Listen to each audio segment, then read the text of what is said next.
Côté de Facebook, bonjour mes amis de TikTok. Bienvenue sur la page de Bertie le Kamite, l'imperturbable négro-thérapeute, le défenseur des causes justes qui avance malgré les vents contraires, en espérant que cette conférence vous plaira. Vie, force, santé à vous, pluie de bénédictions ancestrales. Bienvenue sur la page de Ngombe Sombe, notable que je suis, porteur et propagateur du savoir ancestral, descendant de la dignité et de ceux qui n'ont jamais trahi.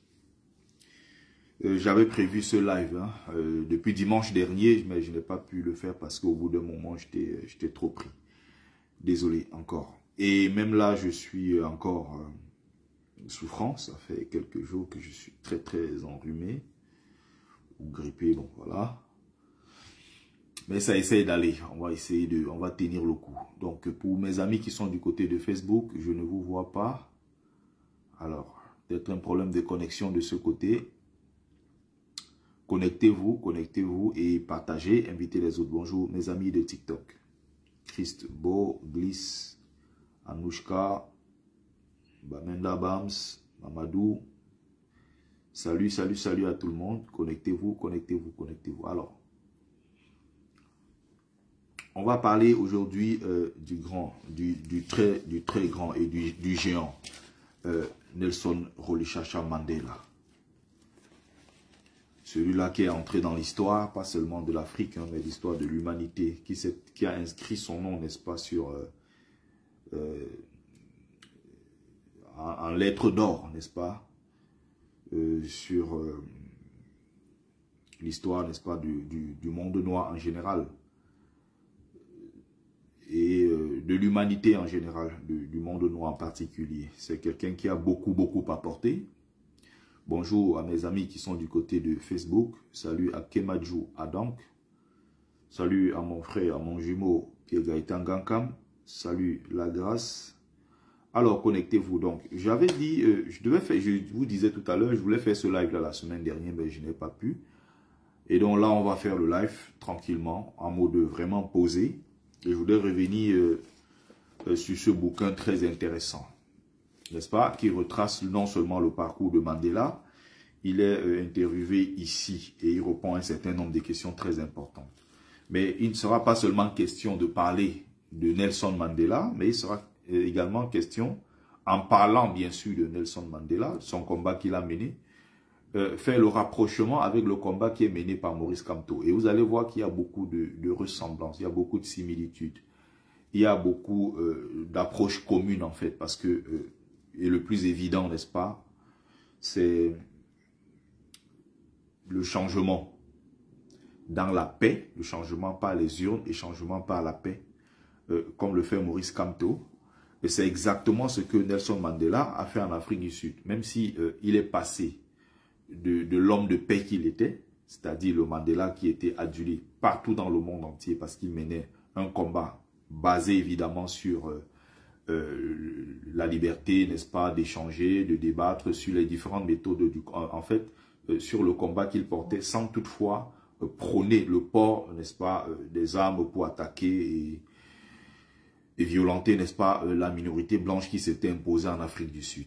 Et donc, vous allez voir, c'est exactement ce que le président Maurice Kamto fait au Cameroun, en appelant encore une fois à la paix, en parlant, n'est-ce pas, de dialogue entre Camerounais, en parlant de changement dans la paix, n'est-ce pas, et par les urnes. Et c'est exactement, dans ce que vous allez voir, il y a beaucoup de choses qui se ressemblent.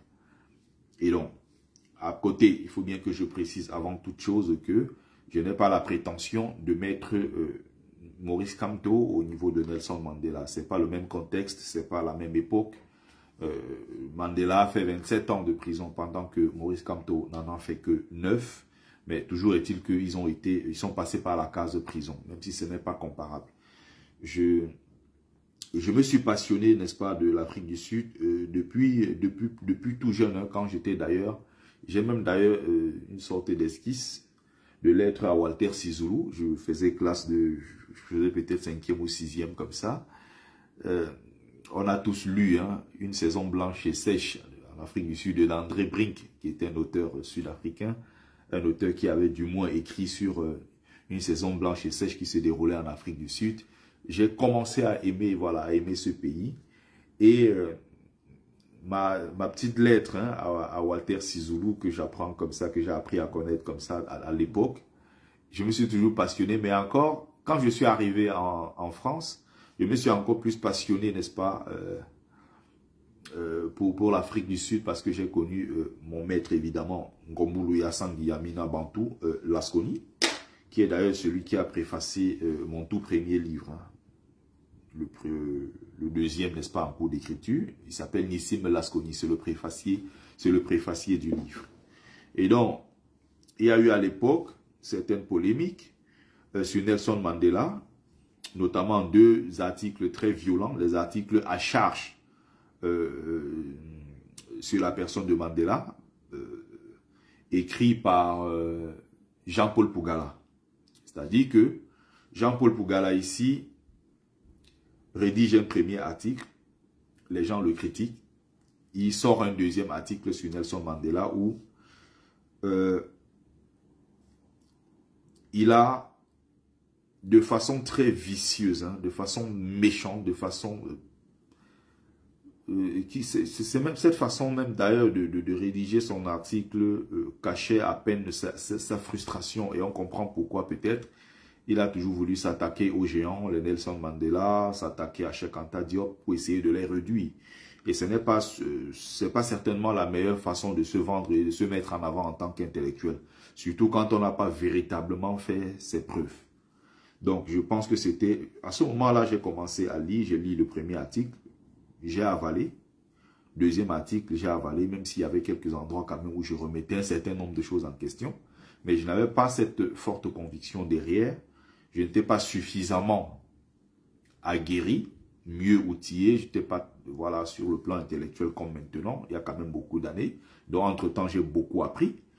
Et c'est comme cela que mon maître Lasconi organise une conférence pour répondre en quelque sorte hein, à Jean-Paul Pougala, qui avait écrit quand même pas mal de choses, pas mal de mensonges, n'est-ce pas? Et d'ailleurs, il avait fait clairement passer Mandela pour un traître. Quelqu'un qui n'a jamais fait même la cellule, qui n'a jamais été en prison, et qui peut se permettre comme ça sur la place publique de jeter l'opprobre, de jeter Nelson Mandela à la vindicte populaire. Et les jeunes de la kémitosphère, notamment ceux qui sont en France ici, avaient repris ça un peu partout. Il y a jusqu'aujourd'hui hein, beaucoup de kémites sur la toile qui traitent Nelson Mandela de traître. Il y a beaucoup qui traitent Mandela de franc-maçon. Ils racontent tout et n'importe quoi sur le nom de Nelson Mandela. Et cela vient en partie, n'est-ce pas, de ces articles-là que Jean-Paul Pougala, à l'époque, avait écrit sur Nelson Mandela. Donc Mandela, c'est un géant. Un homme comme ça arrive dans l'histoire de l'humanité une fois peut-être tous les 2 siècles. Mandela, c'était un grand. Mandela, c'était un géant, un grand initié qui maîtrisait à la perfection la culture africaine, la culture occidentale, qui parlait plusieurs langues, qui était un homme très instruit. Il était avocat. Il a laissé le cabinet où il était avocat d'ailleurs avec Olivier Tambo. Il a abandonné tout cela pour se jeter dans la lutte. Il s'est battu jusqu'au bout avec honneur et avec dignité. Et donc, comme je disais tout à l'heure, il est passé du Mandela qui était très adulé, notamment par les Occidentaux, pour être le Mandela terroriste très détesté à partir du moment où il a décidé de porter les armes pour défendre son peuple. Pourquoi? Parce que l'Afrique du Sud de cette époque-là, avec le régime, l'apartheid, avec les Peter Botha, de Klerk et tous les autres qui d'ailleurs les avaient précédés, avaient décidé, n'est-ce pas, de non seulement créer les Bantoustans, ils avaient décidé, n'est-ce pas, de massacrer le plus grand nombre de Noirs sud-africains. Excusez-moi, je suis très enrhumé. Donc, essayez de partager au maximum, tapoter pour ceux qui sont sur TikTok. Essayez de partager, mes amis également qui sont du côté de Facebook. Donc, à un moment, Mandela, quand il entre en réunion avec ses camarades de lutte, ils essaient de discuter sur la méthode. Il y a ceux qui sont d'accord pour la violence, il y a ceux qui d'ailleurs en veulent à Mandela parce que Mandela dit toujours non à la violence. Vous voyez que on peut faire le rapprochement avec ceux qui en ce moment appellent Maurice Kamto à porter les armes, ceux qui disent que Maurice Kamto est mou, ceux qui pensent que Maurice Kamto devrait faire les choses, devrait peut-être bousculer mieux le régime en place, certainement en organisant, je ne sais pas, un coup d'État à l'intérieur de l'armée, en montant des gens au sein de l'armée contre le régime en place, des choses comme ça. Ou alors de créer une milice carrément qui viendra prendre le pouvoir. Il y a entre-temps, il est déchiré, hein, et c'est exactement ce qui s'est passé. C'est-à-dire qu'il est déchiré.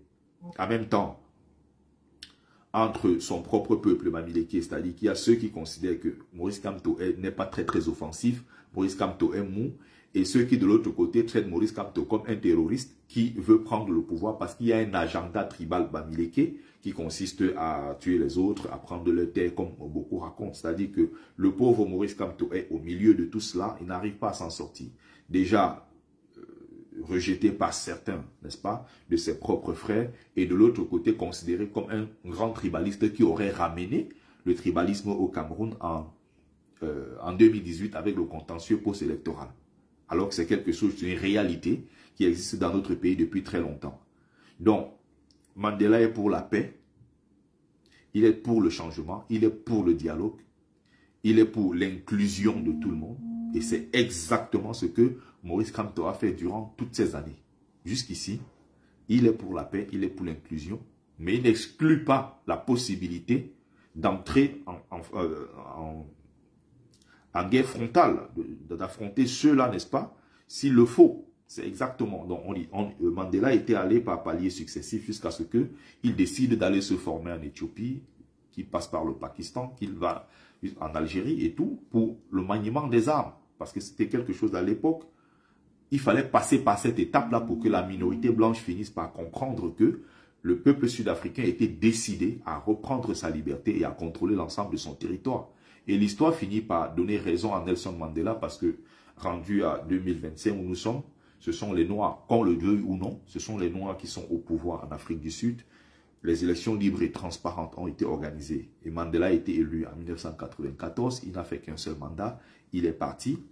Donc, je dis ici qu'il y a des points de similitude, il y a des points de convergence entre le combat que Nelson Mandela a mené et celui de Maurice Kamto. Donc, pour ceux qui ne sont pas contents, qui estiment que j'ose rapprocher Kamto à Nelson Mandela, ça c'est votre problème. Si vous n'êtes pas content, j'ai bien expliqué ici.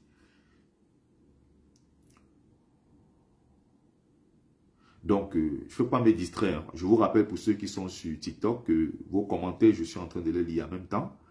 Et si vous continuez, donc, je vous bloque tout simplement. Donc, je ne suis pas ici pour perdre mon temps.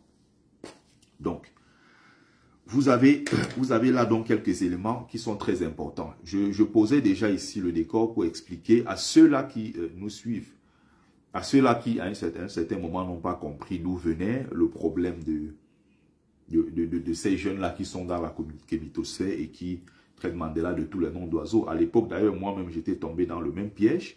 Et au final, en suivant une conférence, ça avait duré 2 jours. Hein. On avait fait 17 heures de conférence pendant 2 jours. Donc, ça se paye. Il faut être disponible. Il faut être passionné. Tout ça, voilà, ça demande beaucoup de temps, beaucoup d'argent. Les conférences, tout ça, ça se paye. Les livres, ça s'achète.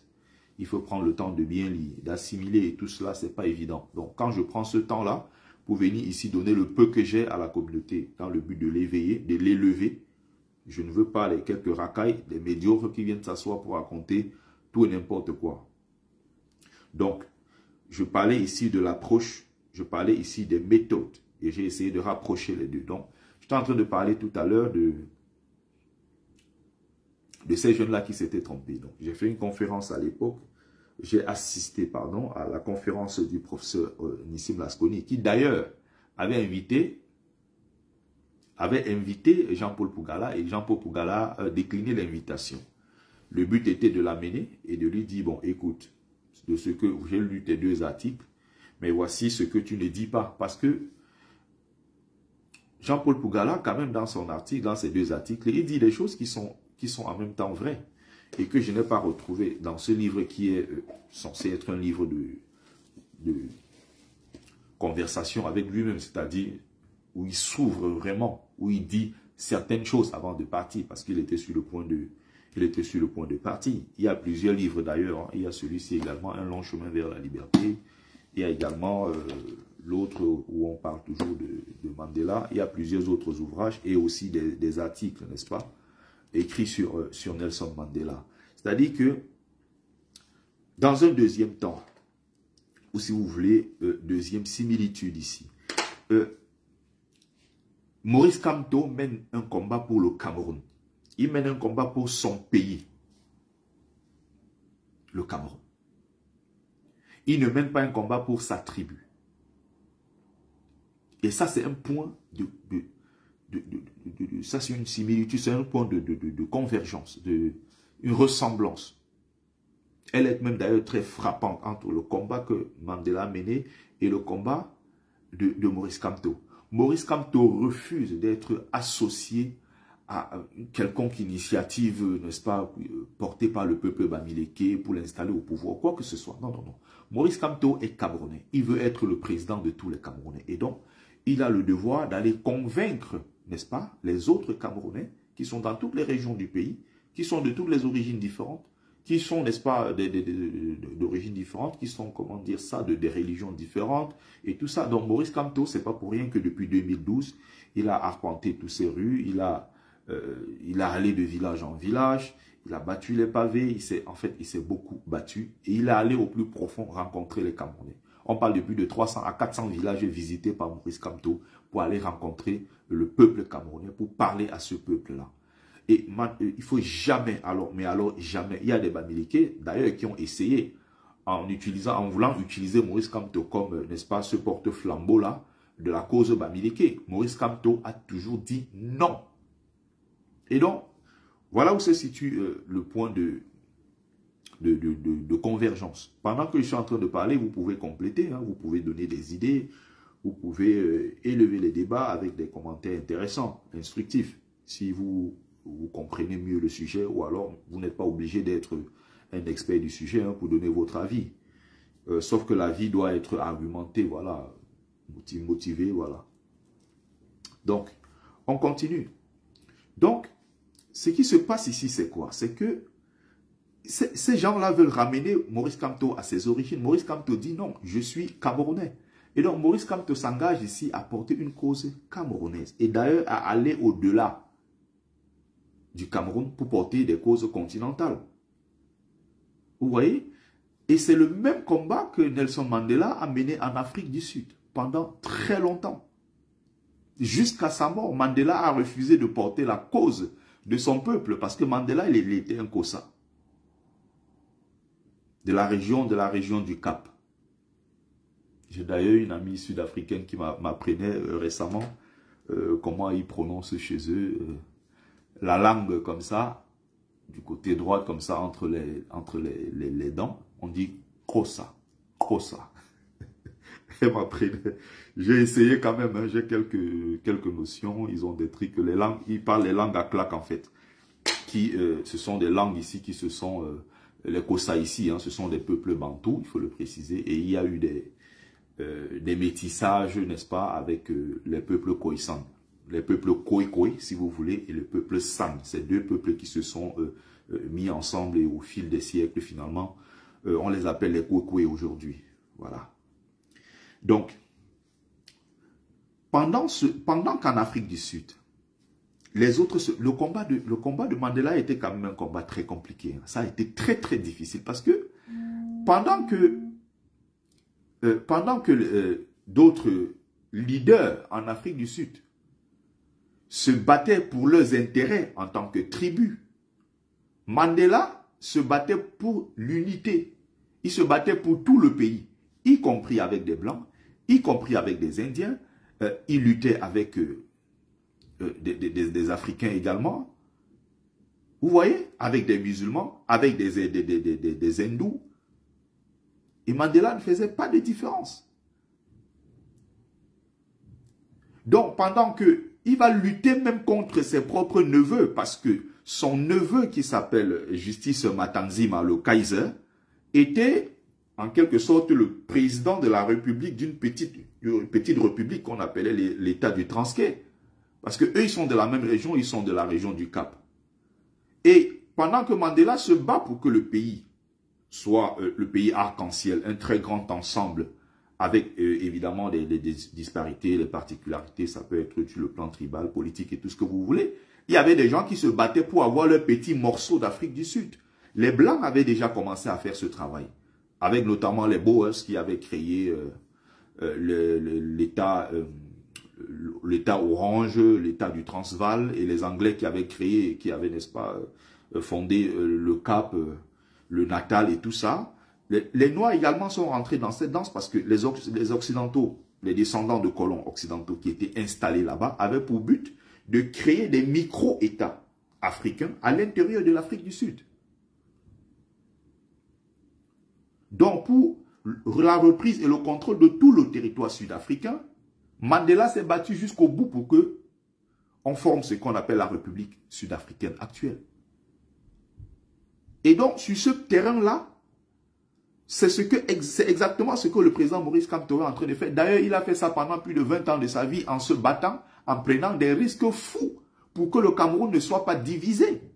Je parlais de Justice Matanzima, il n'y a pas que, il y a Justice Matanzima et Georges Matanzima qui sont les neveux de Nelson Mandela et qui se battaient et qui traitaient Mandela d'infiltré, de traître, tout ce que vous voulez.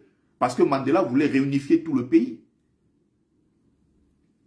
Il devait en même temps lutter contre la minorité blanche qui avait pris possession de tout le pays. Il devait en même temps lutter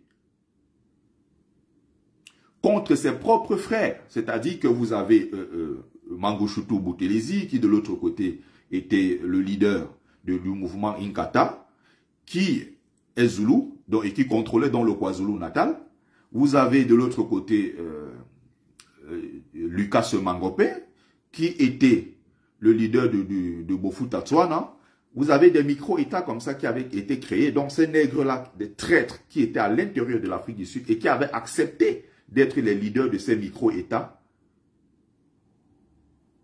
à eux octroyés par des Occidentaux, quoi. On leur dit, ok, bon, contentez-vous de ce ghetto, contentez-vous de ce petit Bantoustan, et puis vous allez les diriger, mais nous allons être les leaders qui allons prendre le contrôle du pays. Et Mandela s'est révolté, il s'est rebellé contre cela. Il a dit, on ira à la guerre, on ira à l'affrontement. Et il va falloir que tôt ou tard dans ce pays, qu'on puisse travailler ensemble, qu'on puisse vivre ensemble sur le même territoire. Et il y avait des pressions extérieures, il ne faut pas oublier, sur le même moment. Les pressions extérieures qui voulaient que les Noirs sud-africains chassent les descendants d'Indiens, parce qu'il y a beaucoup de descendants d'Indiens là-bas, de Malais, qui étaient venus à l'époque, parce que ce métissage également est dû non seulement à l'esclavage, c'est dû aussi aux travaux forcés, parce qu'il y avait beaucoup qui partaient des pays et qui se retrouvaient là-bas, déportés là-bas, n'est-ce pas, pour participer aux travaux dans des fermes et tout ça, quoi. Donc au final, il doit se battre contre ses propres neveux qui ont accepté de collaborer avec l'ennemi. Il doit se battre contre ses forces extérieures. Prenons le cas par exemple de Muammar Kadhafi, qui lui finançait contre le régime apartheid en Afrique du Sud, mais qui au même moment imposait des conditions à Nelson Mandela. Et parmi ces conditions, il voulait que Mandela organise que la milice, n'est-ce pas, qui se battait, qui était le bras armé de l'ANC qu'on appelle le mouvement Umkhonto we Sizwe, en langue Kosa, qui veut dire faire de lance de la nation. C'est une sorte de bras armé du mouvement de l'ANC. Et donc, c'est ce mouvement-là qui... Muammar Kadhafi voulait que ce mouvement chasse les Juifs d'Afrique du Sud. Vous voyez, donc en même temps, on finance d'un côté, mais de l'autre, on va imposer des conditions à Nelson Mandela. Mandela avait dit non. Ils sont Juifs, ils sont Sud-Africains comme nous. Et ils sont sur ce territoire, ça fait longtemps. Et ils vont vivre avec nous. Ce qui fait que il n'est pas possible de les exclure. La preuve, Nelson Mandela a été aidé par les mêmes gens. Vous comprenez? Par exemple, quand Mandela est arrêté, il est censé aller au procès se défendre. Je crois que c'était celui de Rivonia. Il est abandonné complètement. Alors qu'il y a des Noirs sud-africains qui sont avocats en Afrique du Sud. Il est allé même dans le même cabinet où il était, il a essayé de demander l'aide de ses camarades avocats, tout le monde avait fui. Olivier Tambo étant en exil, Mandela a essayé de se battre auprès de la communauté pour trouver quelqu'un qui allait le défendre. Qui a accepté de venir défendre Nelson Mandela? Celui qui est venu le défendre, c'était Bram Fischer. Gratuitement. Et ce même Bram Fischer, c'était un blanc, un juif sud-africain, et qui se battait en Afrique du Sud contre les autres blancs. Il est mort avec sa femme. Accident de circulation. Il est mort avec sa femme. Sur la route, ils étaient en train de rouler très fort. Et il y a un animal qui passait, il voulait esquiver. Finalement, ils se sont retrouvés dans le fleuve qui était juste à côté. Il est mort avec sa femme qui était tout aussi engagée dans la cause pour la libération de l'Afrique du Sud. C'est le cas de Joe Slovo, c'était des Blancs. C'est le cas de Madame Ruth Fuss, enseignante à l'université, c'était des Blancs. C'est le cas de Breitenbach, qui est mort récemment, qui vivait ici à les portes de Saint-Ouen ici. C'est le cas de beaucoup de gens, ils sont tellement nombreux, qui étaient des Blancs sud-africains et qui s'étaient battus contre les intérêts de ces Blancs racistes, de cette minorité raciste qui traitait les Noirs comme pire que les animaux en Afrique du Sud. Mandela dit, mais ce n'est pas possible de les abandonner tout simplement ou de les chasser tout simplement parce qu'ils sont Blancs. Ils sont sud-africains, ils sont là depuis des générations. L'une des familles les plus riches de la planète Terre aujourd'hui, c'est une famille sud-africaine, ce sont des Juifs d'Afrique du Sud, la famille Oppenheimer. Donc, Mandela, en même temps, va se battre, comme il y a des gens également qui veulent aujourd'hui pousser Kamto à être ce porte-étendard de la cause Bamileke et tout. Mandela a refusé. Comme Kamto refuse de se battre pour les Bamileke, il veut se battre pour tous les Camerounais. Donc, Nelson Mandela, c'était un géant. C'était un géant. Quand tu pénètres vraiment cette histoire sud-africaine, tu comprends beaucoup de choses. Beaucoup de choses. Mandela, c'était un géant. Un homme qui a consacré toute sa vie. 27 années de prison. Il est sorti, il est devenu président. Et au moment où tout le monde lui disait, prends un deuxième mandat, en 99, il a dit non, je m'arrête là. Un seul mandat, ça me suffit. Et d'ailleurs, Nelson Mandela n'a jamais voulu être président. Il avait toujours refusé. Et quand il sort de prison, c'est lors des congrès qu'on décide finalement de porter Mandela à la présidence. On dit, on a besoin d'un seul candidat pour nous représenter. Et le seul qui est bien placé pour aller, n'est-ce pas, représenter le peuple sud-africain, notamment le peuple noir d'Afrique du Sud, c'est Nelson Mandela. Lors de cette réunion-là, Desmond Tutu lui dit, lève-toi et tu iras nous représenter. Mandela se lève et il esquisse quelque part et il dit, j'apprends à marcher comme un futur président. Il deviendra président quelque temps après. Et la minorité blanche d'Afrique du Sud va monter tous les coups possibles pour éteindre Mandela, y compris les tireurs d'élite, notamment un certain Nuc Ditoy qui avait été monté avec d'autres tireurs d'élite qui étaient placés dans des points stratégiques le jour de sa prestation de serment pour éteindre Nelson Mandela. Demandez-vous pourquoi les balles ne sont jamais sorties de ces fusils. Mandela, c'était un géant. C'était un géant. Il y avait des séries d'attentats qui avaient déjà été préparées pour atteindre Mandela. Ils ne l'ont jamais atteint. Chris Hani était mort, fusillé par un descendant de Polonais racistes, Janusz, qui était venu là-bas l'assassiner, qui avait assassiné Chris Hani. Et par la suite, il devait assassiner Joe Slovo, il devait assassiner Nelson Mandela qui était dans la liste. Comme même quand il était en prison, les autres sont morts. Et Mandela a survécu à plusieurs reprises à des empoisonnements étant en prison. Les autres sont devenus handicapés. Les Arigwaya, qui étaient morts de poison, Mandela a survécu. On ne se lève pas un matin comme ça pour parler d'un géant comme Mandela avec autant de légèreté comme l'a fait le professeur Pugara. Avec parfois beaucoup de frustration. Donc, il y a donc toutes ces motivations-là, toutes ces choses-là qui font que, à un moment, quand on parle de Mandela, on ne peut pas se permettre de parler de lui n'importe comment. Donc, On parle comme ça de quelqu'un qui a consacré pratiquement toute sa vie à l'Afrique du Sud. Et il avait dit à sa famille, je n'appartiens pas à cette famille, simplement.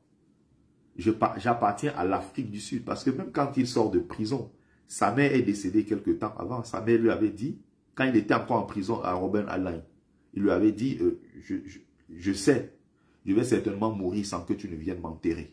Mais il faut que tu te battes. Si tu ne te bats pas pour la libération de l'Afrique du Sud, moi je vais te déshériter. Je suis ta mère et c'est moi qui t'ai dit d'aller combattre.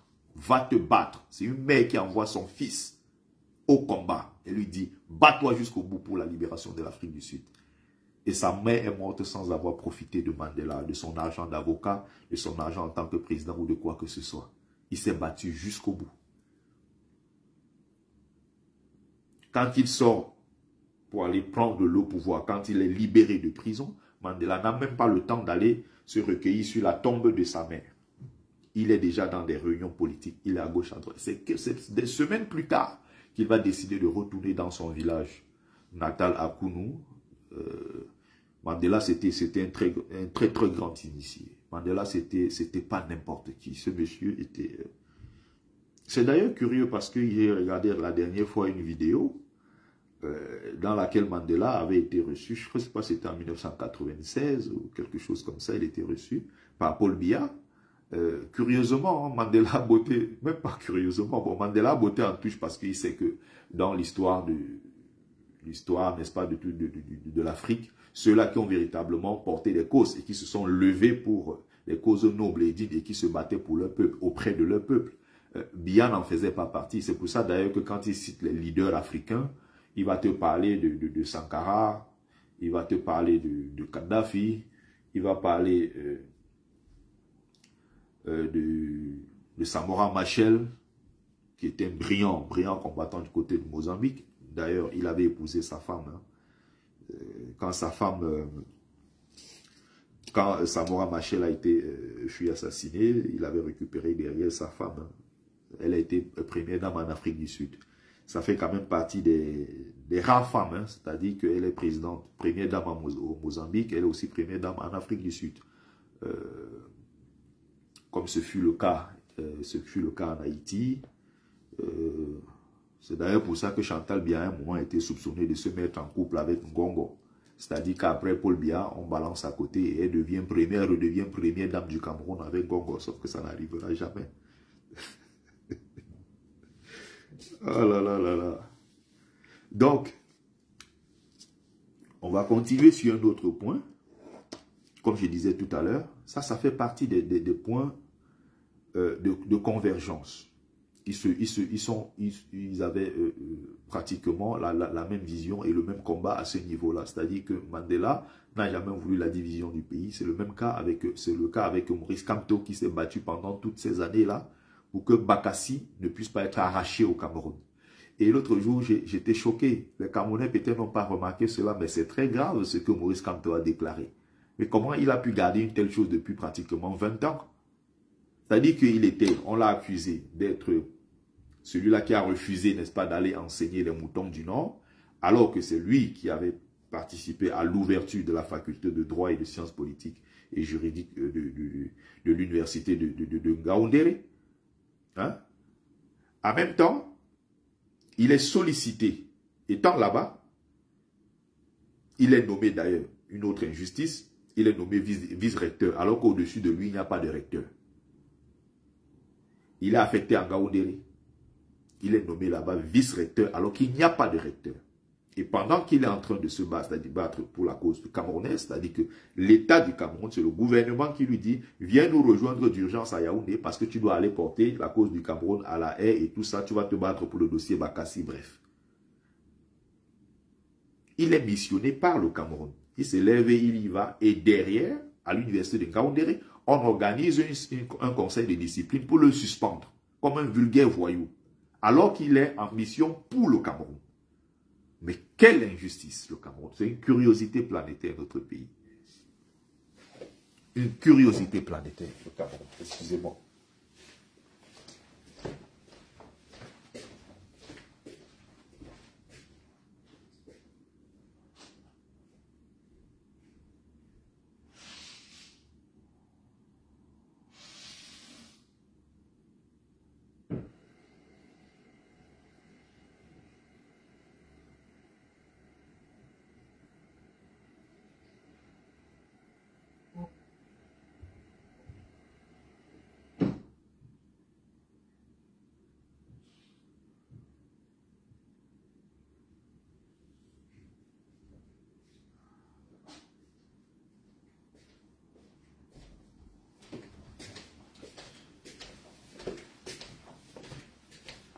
Donc, on continue.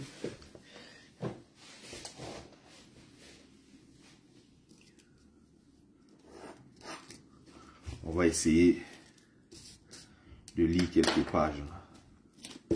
Voilà la page, déjà la page 27.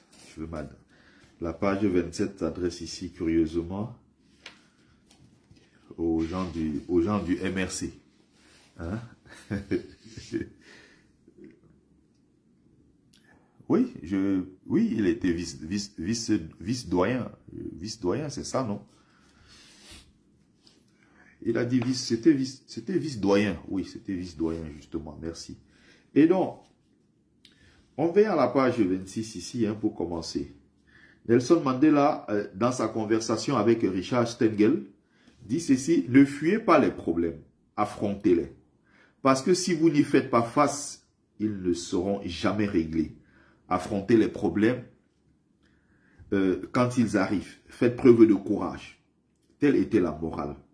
Je ne l'ai jamais oublié et j'ai compris qu'il ne servait à rien d'essayer d'occulter les problèmes. En politique, on rencontre des problèmes très sensibles pour lesquels il faut parfois adopter une approche impopulaire.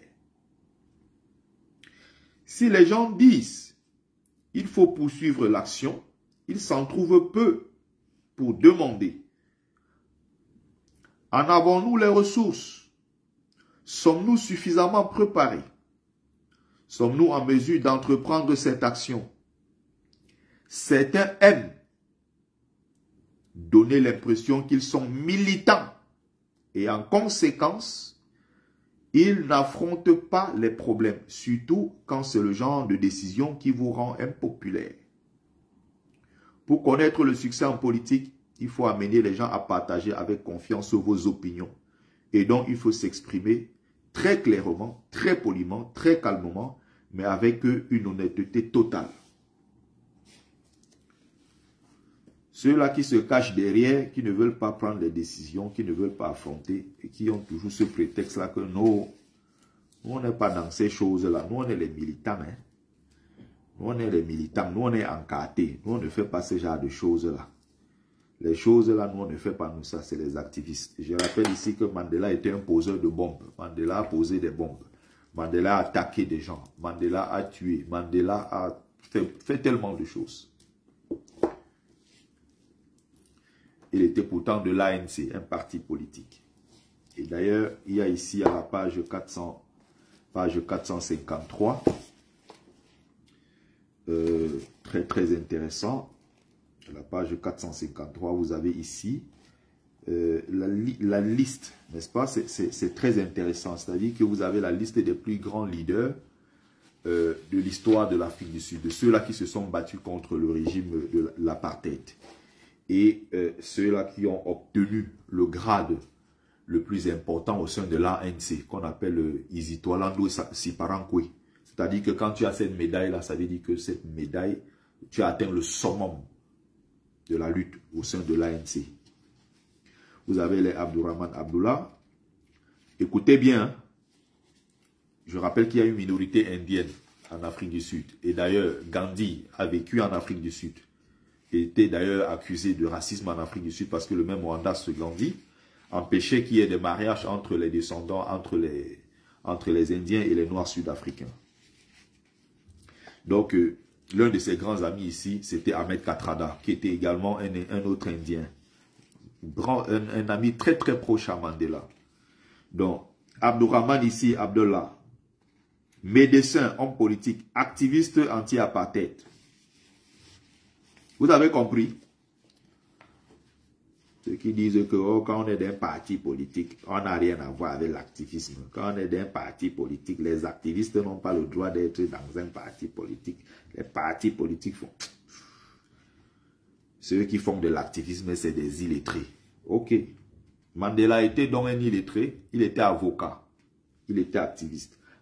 Docteur Alexander Neville, professeur d'université, homme politique et activiste anti-apartheid. On parle comme ça des gens qui ont posé des bombes. Hein. C'est-à-dire des gens qui étaient enseignants dans les universités, des gens qui étaient médecins, qui étaient recteurs d'université, des gens qui avaient poursuivi et qui étaient calés sur le plan intellectuel. Du jour au lendemain, ils ont abandonné tout ça. Ils sont tombés dans les rues pour se battre pour la libération de l'Afrique du Sud. Vous avez les gens aujourd'hui au Cameroun, ils savent seulement bavader sur les plateaux télé. Quand on leur dit il y a manif ou il y a ceci, il faut sortir, ils disent que non, nous on est là, on sait seulement parler sur les médias, on se bat pour aider les gens qui seront arrêtés. Si on nous arrête aussi, qui vont les défendre, hein, nous on préfère parler comme ça parce que aller dans les rues là, c'est le travail des autres. C'est drôle ça. Je vais citer qui, laisser qui ici là. Tous ces gens-là. Tous ces gens-là. Kachalia, activiste anti-apartheid. Professeur. Je vais citer qui. Ils sont tellement nombreux. Le Kwetse Hendrik, homme politique sud-africain, avocat, administrateur, négociateur. Il a été ministre. Jongin Taba, chef du régent du peuple, chef et régent du peuple Tembou, pris Mandela sous sa garde après le décès de son père. Robert Mangali Sobukwe, formation radicale issue de l'ANC, Pan-African Congress. Robert Mangali Sobukwe, c'était le leader ici du Pan-African Congress qui défendait la philosophie de l'Afrique aux Africains. Lui aussi, il a fait des études. N'est-ce pas?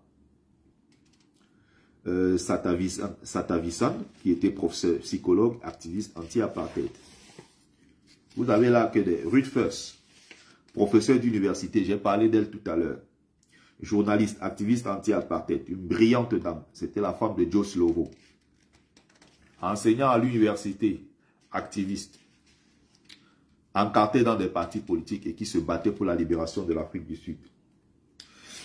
Il n'y a qu'au Cameroun où les jupitériens, je ne sais pas d'où ils sortent. Tous les jours, ils sont sur les réseaux sociaux. Un activiste n'a pas le droit. Un activiste, un parti politique ne doit pas se mêler. Dans la danse de Yaoundé qu'on raconte, tout le monde est entré dans la bêtise. Les Oumniobé étaient des poseurs de bombes. Les Oumniobé étaient des activistes.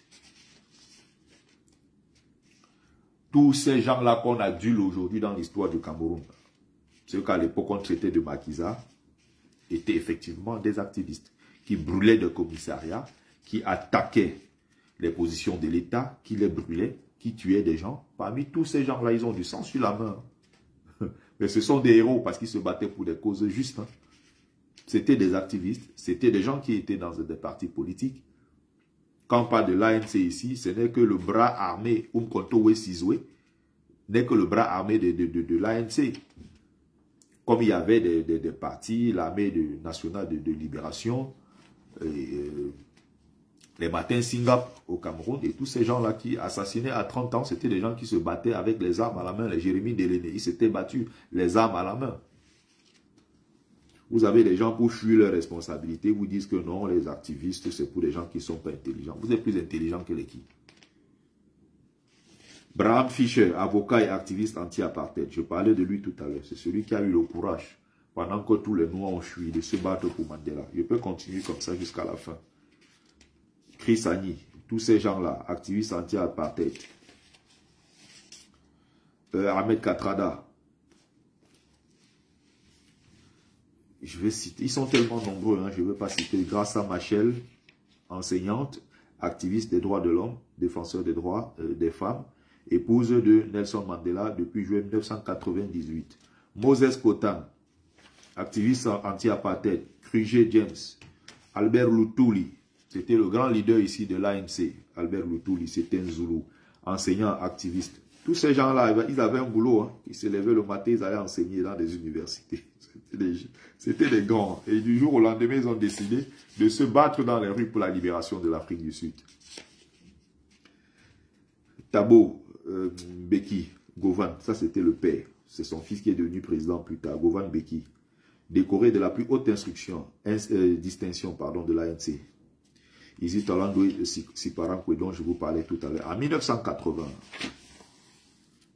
Mlangeni,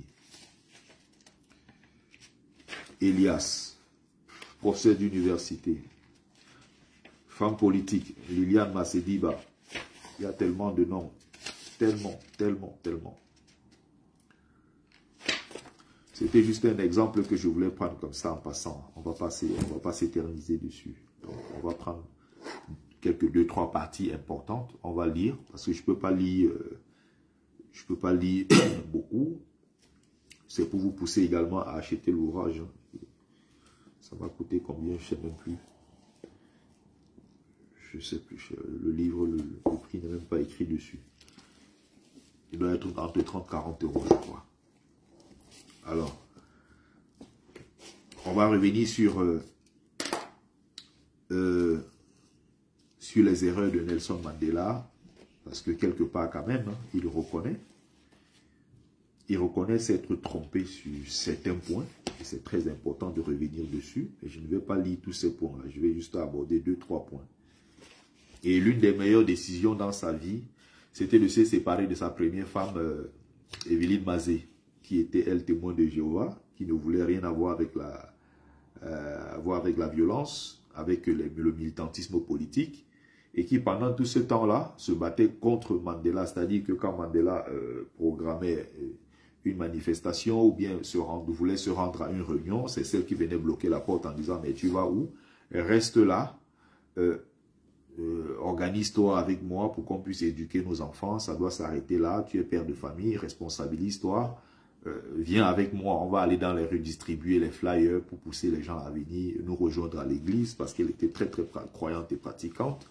Pendant ce temps, Nelson Mandela avait une grande vision, et donc parfois vous pouvez, n'est-ce pas, ne pas être avec la bonne femme à la maison. Et c'était le cas de Mandela, parce qu'il s'était retrouvé avec une femme qui n'avait pas les mêmes convictions que lui, une femme qui n'était pas vraiment dévouée à la cause sud-africaine. Et donc, c'est comme ça que Nelson Mandela va décider de claquer la porte, il va divorcer, pour finalement rejoindre, croiser le chemin de celle qui est l'une des plus brillantes, les plus célèbres, les plus brillantes, Winnie Mandela. Il faut être courageux pour faire ça. Très très courageux. Et donc il avait fait le bon choix de rencontrer Winnie Mandela, et c'est finalement Winnie Mandela qui va l'amener au pouvoir. Elle va attendre pendant 27 ans.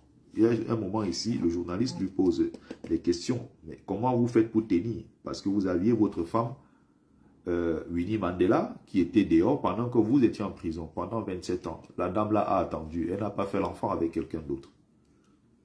Elle a à un certain moment été soupçonnée d'être en couple avec un prêtre qui l'hébergeait, parce qu'elle était dans des conditions très difficiles, elle avait été abandonnée, le prêtre Léo Rakale qui l'hébergeait, elle a connu des périodes très difficiles, elle a aussi été en prison, elle a été accusée dans le dossier Nelson Mandela Football Club, qui était en réalité un service secret de l'ANC qui portait tout simplement le nom, pour distraire les gens évidemment, le Nelson Mandela FC.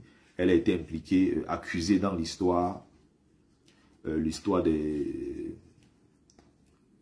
l'affaire Stompy, je crois. Elle a été également impliquée dans plusieurs autres histoires en Afrique du Sud. Et même des détournements, parce que Ruguli, le métis hollandais, qui en 1988 avait remporté le Ballon d'Or. Donc ça, c'est aussi l'un des grands dans l'histoire du football. C'est des gens qui portent des vraies causes. Ce n'est pas votre Eto'o qui est là pour soutenir Paul Biya qui a 92 ans. Et donc Rugili ici va gagner le Ballon d'Or, et tout ce qu'il aura comme prime lié à ce Ballon d'Or-là, il va récolter tous ces fonds-là. Il va envoyer en Afrique du Sud à la fondation de Winnie Mandela pour soutenir, voilà sa part de soutien, et voilà, à son pays, son continent d'origine, si on peut appeler ça comme ça. Rugili va faire cet effort-là, et il y a des gens qui vont accuser Winnie Mandela d'avoir détourné cet argent pour son propre compte et non pour l'association. Donc, voilà des gens qui ont porté les vraies causes. Rugili, c'était un très grand footballeur, Ballon d'Or, très élégant footballeur. Vous voyez aujourd'hui avec l'affaire du Rwanda, qui déstabilise l'Est du Congo depuis des décennies aujourd'hui, qui puise les richesses au profit du Canada, les autres puissances occidentales. Vous voyez que pendant ce temps-là, il y a des gens qui se battent quand même. Regardez un petit qui n'a même pas assez d'aura, comme Samuel Eto'o, il s'appelle qui? Presnel Kimpembe. Il est joueur du PSG et il est en train de se battre au sein de son club, sachant qu'il peut tout perdre. Il y a aussi un autre jeune avec lui là. Hein? Ils se battent, ils sont deux Congolais. Il faut rappeler que Presnel Kimpembe, il est né ici à Pontoise.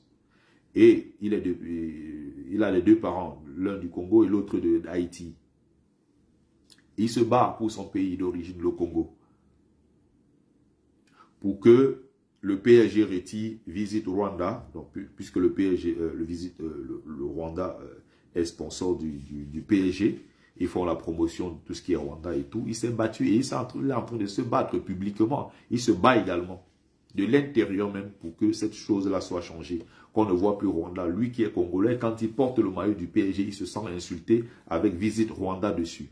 Voilà des jeunes qui se battent pour le changement sur le continent africain. Vous avez quelqu'un de Eto. Paul Biya, c'est mon candidat à 92 ans. Pourquoi toi-même tu ne peux pas être président? Tu es trop vieux pour aller t'asseoir là-bas quand tu supportes un père qui a 92 ans. Descends au tatami, te battre comme les autres. Ose. Il faut franchir le pas.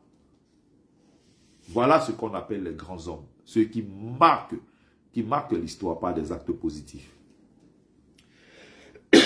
Excusez-moi, pas ceux qui sont dans la mendicité.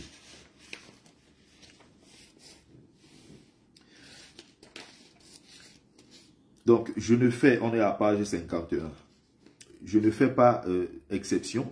C'est Mandela ici qui parle, hein, et j'ai été victime. Pour terminer avec l'histoire de Stengel tout à l'heure, je vous disais, cliquez sur Google, tout simplement, pour regarder Winnie Mandela. Non, moi je n'aurais pas pu tenir. Je suis en prison, une femme comme ça dehors, je sais que les gens grimpent sur elle. Je peux pas, c'est pas possible. Winnie Mandela, jusqu'à présent, dans l'histoire de tout le continent africain, c'est l'une des plus belles femmes de l'histoire. Winnie Mandela. Cette femme était d'une grande beauté. Et Mandela a tenu en prison 27 ans. Il laisse une belle femme comme ça dehors, sachant que les gens grimpent sur elle. Il a tenu pour l'Afrique du Sud. On lui a proposé d'être libéré sous condition. On lui disait, signe ici que quand tu seras libéré, tu vas faire comme ça, comme ça. Il a dit non. Pas 4 fois. Pour des photos, on va lui donner 1 million de rand pour qu'il apparaisse sur les médias occidentaux. Il a dit, je n'accepterai pas. Ils sont montés jusqu'à 2 millions d'euros. 2 millions de rand juste pour une photo. Mandela a dit, je reste digne, je n'accepterai pas. 4 fois, il a refusé de sortir de prison. Qui pouvait accepter ça? Jean-Paul Pougala, qui vend les formations aux gens de 3 jours à 8 000 € et tout ça. Qui se lève comme ça avec des articles sur la toile pour venir discréditer quelqu'un comme Mandela, un géant de son calibre. Ah non, non, non. Je ne fais pas exception. J'ai été victime de cette faiblesse de ma génération, non pas une, mais des centaines de fois. Pour être franc, je dois t'avouer que quand je relis certains de mes premiers écrits ou mes premiers discours, je suis horrifié par leur pédanterie, leur artificialité et leur manque d'originalité. Le besoin d'impressionner et de faire du bruit y est flagrant. Ça fait partie, mais ça reste assez léger. Hein. Il y a d'autres points que je vais aborder plus tard. Parce que également, il y a des points où Mandela ne dit pas toute la vérité. Hein? Je ne sais pas si ça va faire trop long, parce que je ne veux pas être trop long. On est déjà à 54 minutes. Je vais m'efforcer à conclure peut-être dans 20 minutes maximum. On va aller à la page 73. Je vais essayer de regarder 1, 2, 3 trucs, hein, pas plus. Il ne faut pas non plus que je donne tout. Ça fait partie des souffrances de Nelson Mandela. Être éloigné de ma famille m'a toujours dérangé tout au long de ma vie politique.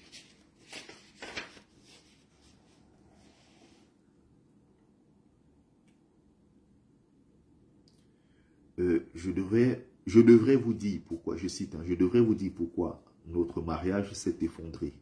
Parce que notre mariage s'est vraiment effondré avec Evelyne Mazé, hein, à cause des différences d'opinion politique. Et je ne voudrais pas dire cela contre mon ancienne femme, vous comprendrez. C'est-à-dire que les anciens ont quand même ceci, et c'est pour ça que vous voyez ce caractère-là en Maurice Kamto, même quand il connaît quelque chose, s'il sait qu'en le disant, ça va être inélégant, il préfère ne pas le dire pour préserver un certain nombre de choses. C'est des gens qui ont reçu une éducation d'une autre époque. C'est des gens qui savaient encore c'était quoi la dignité et l'honneur. C'est des gens qui savaient c'était quoi la parole donnée. Donc, il y a des moments ici quand tu lis, même quand ses camarades ont mal fait des choses, Mandela n'a pas envie de les exposer. Mandela a du mal à les jeter à la vindicte populaire parce qu'il s'est dit, ce sont des combattants. C'est des gens qui ont pris des risques au moment où d'autres ont refusé de les prendre. Donc, même si j'ai des choses à leur reprocher, je peux le faire, mais je le fais avec beaucoup de politesse et avec beaucoup de respect. Ça, c'est la marque des grands. Et c'est exactement ce que Maurice Kamto a encore montré l'autre jour quand il a été attaqué de façon très vulgaire par Moustique le charismatique et Coco. Vous voyez l'élégance, le tact.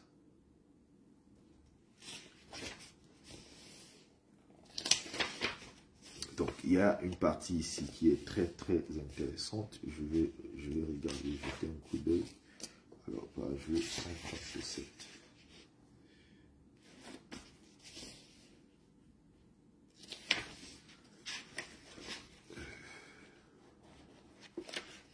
Je vais revenir dessus.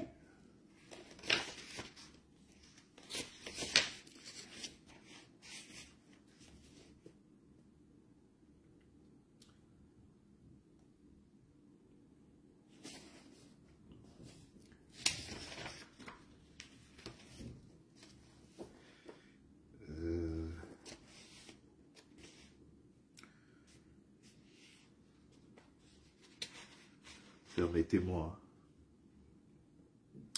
Alors, page 187.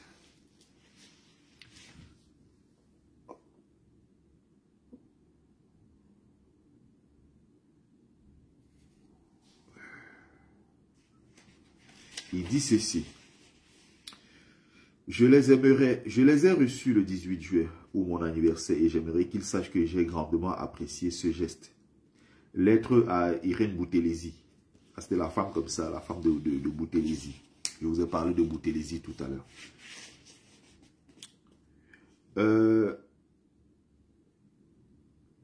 Entre 1968 et 1969 ont été des années d'épreuves difficiles pour moi. J'ai perdu ma mère il y a seulement 10 mois. Le 12 mai, ma femme a été incarcérée pour une durée indéfinie sous le coup de la loi antiterroriste, laissant des enfants en bas âge pratiquement orphelins. Oui, pour cette cause-là, Mandela a fait souffrir sa famille. Et maintenant, c'est mon fils aîné qui s'en est allé. Son fils était mort par accident, pour toujours. La mort est un désastre, quelle qu'en soit la cause et quel qu'en soit l'âge du défunt. Quand elle arrive lentement, comme dans le cas d'une maladie normale, les proches du moins sont prévenus et le coup ne porte peut-être pas de la même façon. Mais quand vous apprenez que la mort s'en est prise à une personne forte, en bonne santé, dans la fleur de l'âge, il faut avoir vécu cette expérience pour comprendre à quel point elle peut être paralysante. Imaginez, Mandela a perdu, je crois, 2 de ses enfants étant en prison. Sa femme a été emprisonnée. Il a fait 27 ans là-bas. Sa mère est morte, il n'était pas au deuil. Les membres de sa famille sont décédés. Il est allé se recueillir sur leur tombe plus tard. Tout cela parce qu'il se battait pour une cause juste. Vous avez des gens qui n'ont jamais rien fait de leur vie, qui n'ont jamais pris le moindre risque pour leur pays et qui se lèvent pour s'attaquer aux géants. Donc, j'ai essayé de faire le rapprochement. Sur certains points, il y a une forte ressemblance, n'est-ce pas, dans les luttes menées par les 2 grands hommes, Maurice Kamto et Nelson Mandela. Je sais qu'il y a des haineux qui sont là sur TikTok. Ça les dérange que quand on parle de Nelson Mandela, qu'on parle à côté de Maurice Kamto. Je n'ai pas dit que Kamto était le camarade de Mandela ou qu'ils étaient au même niveau en ce qui concerne les sacrifices dans la lutte, mais j'ai dit chacun a fait sa part et Maurice Kamto a beaucoup fait et est encore en train de faire pour le Cameroun. J'ai essayé d'être très très juste là-dessus. Donc, faut pas... Après, je sais qu'il y a des haineux partout. Hein. Ils sont souvent là. Autre Kamto. Nous, on est avec Kamto jusqu'à la gare. Donc, je ne voulais pas être très long comme je vous l'ai dit tout à l'heure. Je voulais aborder tous ces points-là avec vous je vais conclure dans peut-être 10 minutes maximum. Malheureusement, je ne vais pas donner la parole. C'est une façon encore d'encourager, de pousser les gens. C'est un livre très intéressant, Conversation avec moi-même. Conversation with myself. Un livre également très intéressant sur l'Afrique du Sud.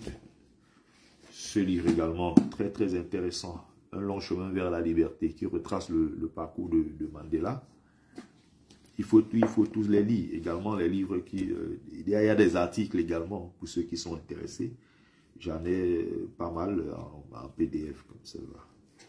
Dans mon ancien ordinateur, je crois que je peux les retrouver. Donc, voilà le peu que je pouvais apporter. Et maintenant, je vais mettre un petit bémol. On va quand même se dire des choses. Mandela n'a pas tout fait bien. Mandela, c'est... à un moment, on ne peut pas traiter Mandela permettez-moi la répétition, de traître. Mais on peut dire que Mandela, au niveau des concessions, il a fait quand même beaucoup de concessions aux Blancs à un certain moment. Parce que Mandela était dans une phase où il fallait négocier. Et les Blancs, d'ailleurs, ne voulaient pas la négociation. Les Blancs sud-africains, à un moment, quand ils ont entendu parler, d'ailleurs, les Blancs qui avaient tenté d'aller à la table des négociations avaient été tués. Certains avaient été assassinés parce qu'il ne fallait justement pas de négociation. C'est pour ça que Janus avait avait assassiné Chris Hani. Et quand Chris Hani est assassiné, c'est une blanche sud-africaine qui a pris le risque de sa vie. Sa vie d'ailleurs a été détruite après tout cela, qui a pris le risque de filmer la plaque d'immatriculation de cette voiture-là et a envoyé à la police pour qu'on fasse des enquêtes et tomber sur Janus, l'assassin de Chris Hani. C'était une blanche, mais qui s'était battue en Afrique du Sud également pour les droits des autres. Donc Mandela, à un moment, s'est dit, pour qu'on sorte de cette situation, il va falloir réconcilier tout le monde, puisqu'ils sont déjà là depuis 1652. La première compagnie qui est arrivée s'est installée au bord du Cap. On est en 1652. Et le directeur de cette compagnie, Van Jan Riebeck, est arrivé avec ses troupes. Et progressivement, ils se sont installés sur la côte. Ils se sont installés dans le pays. Ils ont créé des villes, Johannesburg, Bloemfontein, Pretoria, le Cape Town et tout ce que la ville française également, parce qu'il y a une ville là-bas française. Hein, les Français, les descendants de Huguenots, qui avaient été chassés ici après l'édit de Nantes, ils cherchaient d'autres points de chute. Finalement, sont partis de là pour se retrouver en Afrique du Sud. Ils ont conservé les mêmes noms. Hein. Vous avez des Sud-Africains qui s'appellent Villiers, qui s'appellent Terre Blanche, comme Eugène Terre Blanche qui avait été assassiné en 2010 lors de quelques mois avant la Coupe du Monde. Tous ces gens-là, voilà, sont les descendants du Huguenot qui produisaient du vin ici dans le sud de la France, qui s'étaient retrouvés là-bas. Ils ont créé une ville là-bas, carrément, c'est une ville française qu'on appelle Franschhoek, dans la grande commune de Stellenbosch. Vous voyez, il faut d'ailleurs se poser ces questions, comment ils arrivent à se conserver sur des siècles. Ils ont maintenu les noms de leurs ancêtres, ils ont gardé les mêmes recettes hein, de la pâtisserie française, ils ont gardé les mêmes recettes du vin français, parce que dans la ville à Franschhoek, on produit beaucoup de vin. Les descendants de Huguenots étaient déjà des fils de vignerons à l'époque. Donc, ils ont perpétué cette tradition-là sur le long terme. Vous voyez, ils ont perpétué cela, je vais dire. Donc, vous voyez que, bien qu'ils soient très peu à l'époque, hein, comment ils ont pu résister? Parce que quand on parle de cette minorité blanche qui est arrivée en Afrique du Sud, et qui est cette frange de la population la plus riche aujourd'hui en Afrique du Sud. Ils sont à peine 8% de la population, ils ont 75% de terres, ils ont toutes les richesses pratiquement du pays, l'eau, l'électricité, même les banques sud-africaines, la monnaie qu'on appelle le rand, ça appartient aux minorités blanches sud-africaines, ce sont eux qui tiennent l'Afrique du Sud quelque part. Même si il y a les élections, bien sûr, aux élections on peut voter des Noirs et tout ça parce que les Noirs sont beaucoup plus nombreux. Il y a quand même cette vérité-là derrière que l'économie sud-africaine, elle tient grâce, n'est-ce pas, à tous ces gens-là qui ont exploité. Et d'ailleurs, il y a beaucoup de richissimes aussi qui sont des Noirs et qui sont dans le même business. Le président Cyril Ramaphosa, lui aussi, il est multimilliardaire. Hein. Il a investi dans les platines, des choses comme ça, l'or, du diamant. Vous voyez, c'est des gens également qui s'étaient battus à l'époque. C'est des gens qui ont été en prison, ils se sont battus pour cette cause-là, pour l'Afrique du Sud. Ils étaient prêts à mourir. Cyril Ramaphosa. Même si aujourd'hui, c'est lui qui finance les policiers pour aller attaquer les Noirs dans les rues, quand on n'est pas d'accord avec lui sur l'exploitation abusive des richesses de l'Afrique du Sud, qu'on ne redistribue pas aux populations. Mandela a fini par gagner son combat.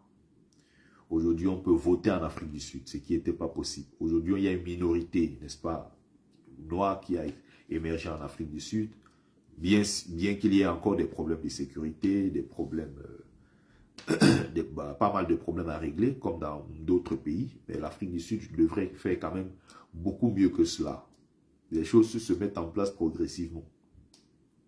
Et donc Mandela s'est battu. Il s'est battu avec dignité, jusqu'au bout. Il a certainement fait beaucoup de concessions. Parce que avant, c'est pour ça que cette partie-là que j'ai lue à la page 27, elle est très importante. Avant de s'attaquer à un ennemi, il faut mesurer la force de l'ennemi. Il faut savoir ce que l'ennemi est capable de faire. Vous voyez? Il faut mesurer la puissance qui est en face quand même. On ne va pas s'attaquer comme ça à un mastodonte. Non, non, non, non. À l'époque, l'Afrique du Sud, la minorité blanche d'Afrique du Sud avait l'arme nucléaire. C'est quand ils sentent qu'ils ont perdu le pouvoir, et avec l'arrivée des Noirs en Afrique du Sud en 1994, il y a eu le démantèlement, et c'est là où tout ça a été démonté, envoyé en Israël, une partie en Russie et tout ça. Parce qu'ils avaient peur de la revanche que les Noirs pouvaient prendre sur eux. Ils ont été obligés de transférer toutes ces armes de destruction massive là en Israël et un peu partout. Parce qu'il y a des descendants des Juifs, évidemment, qui sont dans ce business-là, là-bas, et qui avaient renvoyé ça dans ce qu'ils appellent le Terre Sainte, Israël. Mandela étant en prison, président de l'Afrique du Sud, aurait quand même pu faire quelque chose de très symbolique. Il avait le pouvoir de le faire. Pourquoi il ne l'a pas fait jusqu'à aujourd'hui? Et quand on fouille, on repart dans tout ça, là, ce n'est pas évoqué d'ailleurs. Je n'ai pas retrouvé les traces, peut-être dans d'autres ouvrages que je n'ai pas lus. Il y a quelqu'un qui s'appelait...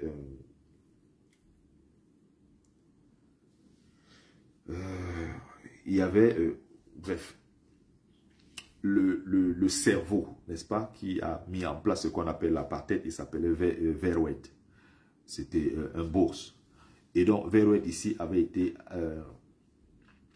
assassiné par un Sud-Africain d'origine mozambicaine. Et donc, lors d'une session parlementaire comme ça, il a surgi sur lui avec un couteau, il a poignardé ici. Le père de l'apartheid, celui-là qui a mis en place tout ce système horrible là, qui a fait des milliers de morts, des centaines de milliers de morts, sinon des millions de morts en Afrique du Sud. Il s'appelait Dimitrios Tsafenda. Voilà. Dimitrios Tsafenda, le nom me revient. C'est lui qui avait assassiné Verwoerd. Il avait été acclamé partout en Afrique du Sud, au Mozambique, un peu partout, parce qu'à l'époque, tous ces pays-là n'avaient pas encore été créés. Il avait été célébré comme un héros parce qu'il avait assassiné celui-là d'un coup de couteau. Il avait assassiné celui qui était le père de l'apartheid, Verwoerd. Mais il est resté en prison jusqu'à sa mort en 1998 ou 99 par là. Nelson Mandela était au pouvoir. Et donc certains s'attendaient qu'une fois Mandela au pouvoir, il allait signer l'amnistie pour que tous ces gens soient libérés. Dimitrios Tsafenda n'a jamais été libéré. Et les gens ont trouvé ça d'ailleurs comme une injustice. Et comment Mandela a pu laisser passer une telle chose? Il y a des choses à redire quand même sur sa gouvernance. Nelson Mandela étant président, il aurait quand même pu faire l'effort de nationaliser les richesses du pays. C'est grave si quand même l'eau, l'électricité du pays, la monnaie, et tout cela appartient à la minorité blanche. Pendant ce temps, Mandela était au pouvoir avec cette aura. Il aurait pu quand même forcer la main pour nationaliser un certain nombre de choses en Afrique du Sud. La situation continue aujourd'hui. Il y a quelques Thabo Mbeki s'étaient un peu battus pour essayer de reprendre une partie des terres. Ils s'étaient un peu battus pour une sorte de réforme et tout. Mais ça n'a pas tenu. Le même Mandela étant au pouvoir a laissé que notre peuple soit humilié. C'est-à-dire qu'en Afrique du Sud, la minorité blanche très riche qui n'a pas connu la pauvreté, souvent pour se moquer des Noirs, ils ont envie ils ont envie d'aller, de sortir de leur quartier très chic pour se rendre dans les quartiers les plus pauvres, les plus misérables. Et expérimenter, c'est quoi passer une journée sans avoir de quoi manger? C'est quoi dormir dans une sorte de maison où on met les tolongangong comme ça, on met une assiette par ici pour protéger quand l'eau coule, quand il pleut là, que l'eau coule peut-être dans cette assiette. C'est quoi allumer le feu, comme à l'époque avec le bois qu'on juxtapose comme ça et puis on essaie de frotter pour avoir du feu. C'est quoi vivre vraiment dans l'extrême pauvreté, quoi. Et figurez-vous que dans ces hôtels-là qui ont été inaugurés au moment où Mandela était au pouvoir, ces hôtels-là, ça coûte 3500 € la nuit. C'est-à-dire que les gens sortent des quartiers les plus riches pour aller vivre l'expérience, la pauvreté dans des quartiers les plus pauvres et ils payent 3500 € une nuit. Ça s'appelle les hôtels Emoya and Spa. Si vous tapez sur YouTube hôtel Emoya and Spa, vous allez voir ça a été inauguré un peu partout en Afrique du Sud. Je crois quand même que Mandela aurait pu interdire ce genre de choses pour se moquer du peuple noir. Donc il y a des choses dans le parcours de quelqu'un, il n'a pas été parfait. C'est un être humain, il peut se tromper, mais il a eu le courage, le mérite de se lever et se battre pour son peuple. Ça n'a rien à voir avec les gens qui sont derrière, qui parlent sans prendre des risques.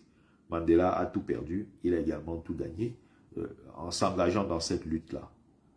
Mais derrière, il y a énormément de sacrifices. Et c'est pour ça que j'ai horreur des gens qui crachent sur les sacrifices des autres. Même dans le cadre de cette lutte que nous menons. Comme certains d'ailleurs ont prétendu à un certain moment qu'ils étaient les remplaçants de Oumniobé, de Martin Singap. Ils ont même d'ailleurs une photo où ils ont mis en haut comme ça, comment dire ça, Nelson Mandela, Oumniobé, Abel Kingé, ils ont là Ernest Ouandjé, Félix Moumier, ils ont mis la photo comme ça en haut. Et les pingouins se sont eux-mêmes mis en bas. Comme pour dire qu'ils sont comme ceux-là, quoi. J'ai dit que quelle prétention. Les gens de l'époque, là, faisaient 2, 3, 4 jours. Sans manger, ils étaient dans des forêts, se cachaient dans des forêts. Ils mangeaient des macabos crus. Il ne fallait surtout pas commettre l'erreur d'allumer le feu. Parce que si tu allumes le feu, la fumée monte, on peut vous repérer et vous tuer rapidement. C'est ce que les Oumniobé, les Félix, tous ces gens-là, les Ernest Ouandjé, le Castor Sende Afana, et tous ces gens-là qui ont vécu l'horreur, cette horreur, ils ont vécu dans des brousses, ils étaient au maquis, ils vivaient dans des brousses, ils partaient de campement en campement pour échapper à l'arrestation et aux assassinats et tout ça. Ils savaient que si on les arrêtait, ils étaient finis. Ils pouvaient faire 10 km dans l'eau. Ils marchaient dans les rivières pour éviter de mettre les pas, parce que s'ils mettent des pas quelque part, on peut repérer à partir des empreintes et se dire, bon, ils sont passés par ici. Ils étaient obligés de marcher dans l'eau. Et marchant dans l'eau, ils affrontaient tout ce qui était des crocodiles et des caïmans. Vous avez des gens quelque part à Paris qui mènent certes la lutte de leur époque, de leur génération, avec les méthodes de leur époque, mais il ne faut pas avoir la prétention d'être des Oumniobé, ce n'est pas possible. Il ne faut pas avoir la prétention d'être les Félix Roland-Gaumier. Attention. Que ce soit sur le plan du sacrifice, que ce soit le plan du niveau, sur comment dire ça, niveau de culture politique, de connaissance, de la maîtrise de la chose politique, ce n'était pas du tout pareil. Ces deux niveaux, ces deux époques, ça n'a strictement rien à voir. Il ne faut pas être aussi prétentieux comme ceux qui ont pensé et qui ont dit publiquement qu'ils allaient aller au Cameroun prendre le pouvoir, ou alors que Kamto a été arrêté, il a fait 9 mois, personne n'est sorti. Eux, s'ils descendent au Cameroun, si on les arrête, tous les Camerounais seront dans les rues pour les défendre. Je pense quand même que quand on sait faire à part des choses, on s'abstient publiquement de dire ce genre de bêtises. Nous menons la lutte de notre époque, avec les moyens de notre époque. Ce n'est pas nous qui avons demandé à naître dans ces années-là. Voilà. Personne n'est responsable de cela, c'est arrivé. Et je pense qu'en même temps, il faut quand même respecter les limites. Ceux-là, c'était des géants. Des géants. Donc, je ne vais pas faire plus long que cela. Il y a quand même des choses, voilà, je pouvais, au fur et à mesure, quand je parle, ça me revient. J'ai quand même beaucoup travaillé sur l'Afrique du Sud. C'est extrêmement passionnant. Je compte un jour, quand ils vont remettre mon passeport, je vais payer un billet d'avion et je vais aller en Afrique du Sud. Il va aller sur la tombe de Mandela, de Chris-Hani, de Steve Biko, de Moses Kotan, de tous ces géants-là, de Elisabeth Sisulu, de Walter Sisulu, de Winnie Mandela, Chris-Hani, Steve Biko, je crois que j'ai cité, ils sont nombreux. Hein. Brettenbach qui est mort récemment, je crois peut-être qu'on est rentré avec son corps, peut-être qu'ils vont rentrer avec son corps en Afrique du Sud, et Olivier Tambo qui était mort en 93, c'était le grand ami, le très grand ami de Nelson Mandela. Olivier Tambo qui est mort en 93, et l'année qui suivait, Mandela est devenu président. Donc, c'est pourquoi il s'est battu pendant plus de 30 ans. Il a fait 30 ans d'exil. Il vivait ici à Paris, à une certaine époque. Pendant plus de 30 ans d'exil, Olivier Tambo, il est mort, il est tombé malade gravement, il était mort sans voir Mandela président. C'est terrible, c'est triste. Les Dulcie September, c'est l'une des plus grandes dames également de l'histoire de l'Afrique du Sud. C'est une descendante métissée indienne. Dulcie September, elle a été assassinée ici. Quand vous partez au métro ici, Strasbourg-Saint-Denis, il y a une rue là juste après. Château d'eau Strasbourg-Saint-Denis, c'est entre les deux là. On appelle ça la rue des Petites Écuries, au numéro 28. Souvent quand je fais des excursions pédagogiques, j'amène les gens là-bas. À la rue des Petites Écuries, quand vous arrivez, vous avez une sorte une passerelle là. Et là-bas, c'était là-bas que Olivier Tambo, quand il venait, c'est là-bas qu'il partait. C'était le bureau en fait de l'ANC à Paris ici. Le bureau de l'ANC était basé là-bas. Et donc, cette dame-là, Dulcie September, elle était journaliste. Elle était assassinée en 88. Elle était journaliste et elle détenait beaucoup d'informations clés sur l'implication de la France dans la vente d'armes en direction de l'Afrique du Sud pour soutenir le régime de l'apartheid. Elle avait beaucoup d'informations et les services secrets français l'avaient repérée. Et il y a donc les services, deux, trois membres des services qu'on avait comme ça infiltrés. Et du jour au lendemain, il y a quelqu'un qui s'est improvisé là-bas, cordonnier. Donc il cousait, il faisait semblant de coudre les chaussures, juste à côté, pour observer tous les mouvements de va-et-vient. Et donc Dulcie September, comme elle était régulière, dans le bureau de l'ANC, avec les Olivier Tambo et les autres qui étaient en exil à cette époque-là. Et c'est comme ça que on a fini par voir tous ces mouvements. Et un jour, on a décidé de finir avec elle, quoi. Quelques balles dans la tête ont suffi. L'histoire de Dulcie September, c'est une brillante dame, très grande dame dans l'histoire de l'Afrique du Sud. Donc, je reviendrai certainement. D'ailleurs, que j'aime beaucoup en parler. J'aimerais bien un jour me rendre au Cap, aller dans la prison de Robben Island, qui est devenue aujourd'hui un site touristique. Il n'y a plus de prisonniers là-bas. Mandela était là-bas en prison pendant peut-être 15-20 ans. Hein. Peut-être 15 ans par là, parce qu'il avait changé de prison. À un moment, il est parti à la prison de Portsmouth. Mais il était à Robben Island, où pendant toutes les journées, il cassait des pierres. Il cassait des pierres, il cassait des pierres, il cassait des pierres. Il se lève, il casse des pierres. Matin, midi et soir, sur le soleil. Il fait froid, il fait chaud, il est dedans. Et étant en prison, il se battait, bien qu'étant à l'intérieur de la prison, il se battait pour les droits des autres prisonniers. Nelson Mandela étant en prison, aidait les autres prisonniers. Nelson Mandela étant en prison avec les autres, bien qu'il soit très populaire, connu à l'extérieur, il était souvent avec les prisonniers plus petits que lui. Et il se levait le matin, c'est lui qui portait le pot de caca, il partait vider et il nettoyait avec ses mains. Le grand Mandela.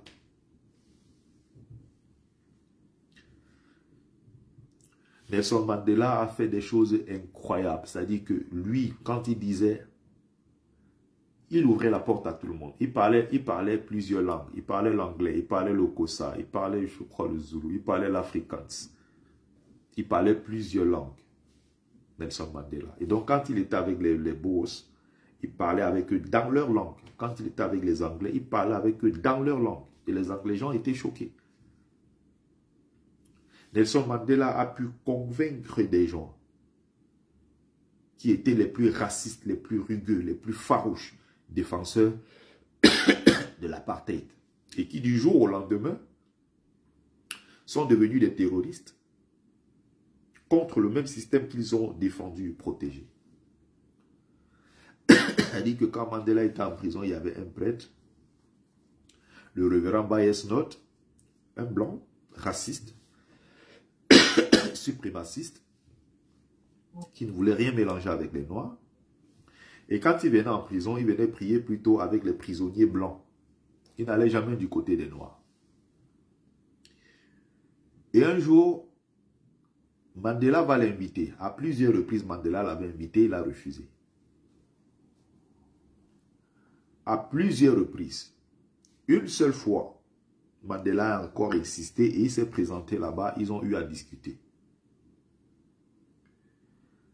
Merci. Quand je vois UPC 1948, je vois un profil comme ça sur TikTok avec la vraie, avec l'effigie de l'UPC de nos parents qui s'étaient battus. Avec le crabe initiatique là, avec le fond rouge et la couleur noire qui symbolise la puissance de notre mélanine. Le sang versé. Quand je vois ça, c'était le vrai UPC ça. Pas le UPC qui a été politisé plus tard. Dingdika, Nadje Amoto, Newa. Voilà le vrai. Voilà le vrai UPC. Pas l'UPC qui a été transformé en UPC aujourd'hui. Les gens croient, mais finissent par croire que l'UPC est un parti bassa. Vous allez aujourd'hui à le sein de l'UPC, ils parlent leur langue. L'UPC était le parti qui réunissait tous les Camerounais. À la création de l'UPC en 1948, vous aviez les Bamileke à l'intérieur, vous avez les Itunji à l'intérieur, vous avez les Dibamou à l'intérieur, vous avez les Nordistes dedans, vous avez des gens qui venaient de partout. De partout. On a séparé, divisé, on a créé des clans à l'intérieur. Et voilà ce que ce parti est devenu. Aujourd'hui, l'UPC est allié du RDPC. Allez comprendre. Donc, pour revenir sur au grand Mandela, donc vous voyez, Mandela finit par convaincre ceux-là. Il a convaincu le révérend Bayes Note qui, quelques mois plus tard, quand il a eu un échange comme ça, tête à tête avec Nelson Mandela, plusieurs reprises, ils ont échangé. Il a changé d'avis. Et c'est lui qui allait porter les bombes pour exploser dans les gares de train pour tuer les Blancs. Le révérend Bayes Note, convaincu par Mandela, il a rejoint le camp de ceux qui se battaient. Ça, c'est du jamais vu, ça, Nelson Mandela. Nelson Mandela. Et vous avez des gens sur la toile qui disent que c'est toi, c'est un franc-maçon. Mandela, c'était une traite. Mandela, c'était... Il n'a pas fait ça qu'avec lui. Il a convaincu encore un autre qui s'appelait... Un autre encore qui s'appelait Révérend Schaeffer. Révérend Schaeffer a fait pareil. Dès qu'il a rencontré Mandela, la simple rencontre avec Mandela a changé tout dans sa tête. Le lendemain, il allait poser des attentats contre des Blancs. Étant lui-même un Blanc et qui défendait l'apartheid et qui refusait de partager les mêmes toilettes que les Noirs, il refusait de partager les mêmes trains et tout ça que les Noirs. Tous ceux qui ont eu la chance de s'approcher de Mandela te disent que quand vous approchez ce monsieur, il y a quelque chose en lui, Nelson Mandela. Il y a quelque chose en lui, Mandela. Quelqu'un qui a pu faire ça pendant 27 ans, on ne l'a pas oublié. Étant en prison pendant 27 ans, on ne l'a jamais oublié. Il est sorti, il est devenu président. Mandela a retourné les gens. Il allait rencontrer les communautés. Même étant en prison, il écrivait des lettres. Si on te dit comment il faisait pour sortir ces lettres, c'est parfois incroyable.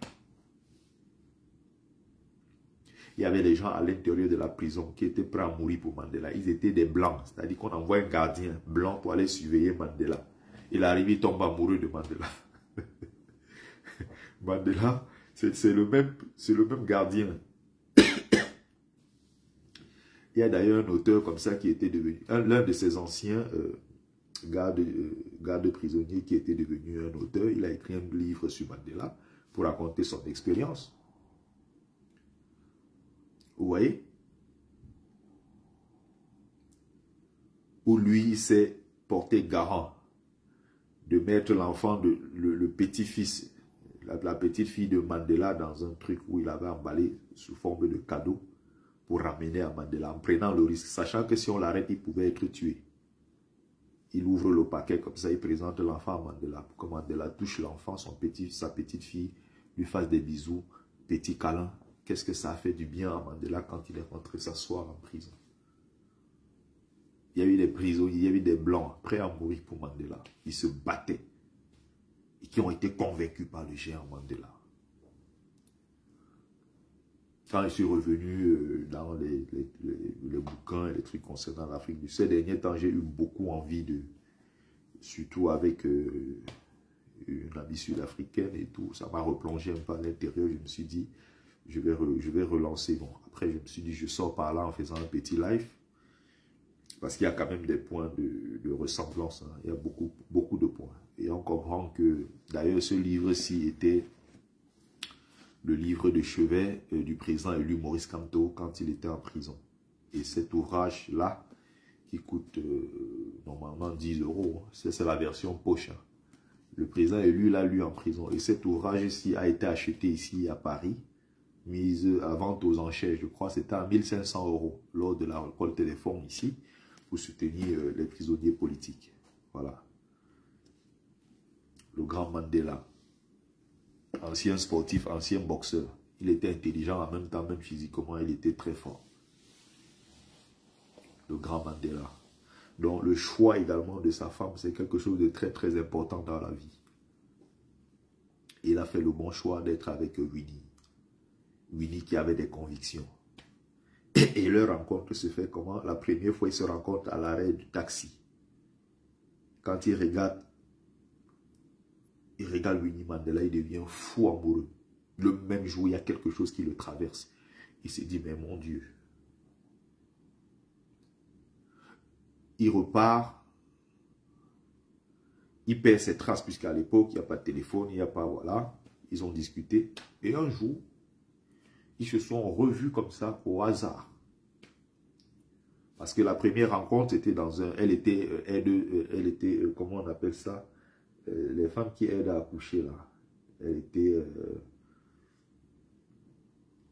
les gens qui aident à accoucher dans les hôpitaux, là, j'oublie le nom.